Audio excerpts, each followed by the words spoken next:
باقی ہیں، میں التماس کروں گا 10-10 منٹ کے مسائل پڑھ کے برآمدگی کرائیں، ابھی ماتمداری بھی ہونی ہے، میں معذرت چاہتا ہوں پلیز.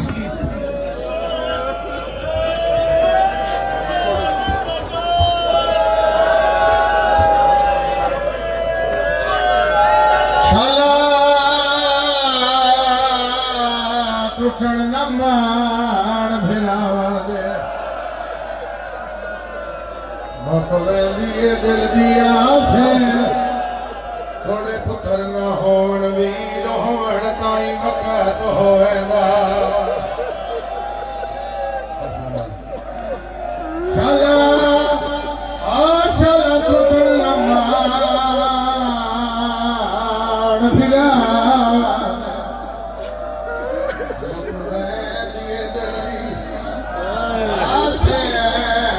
تھوڑے پتر نہ ہون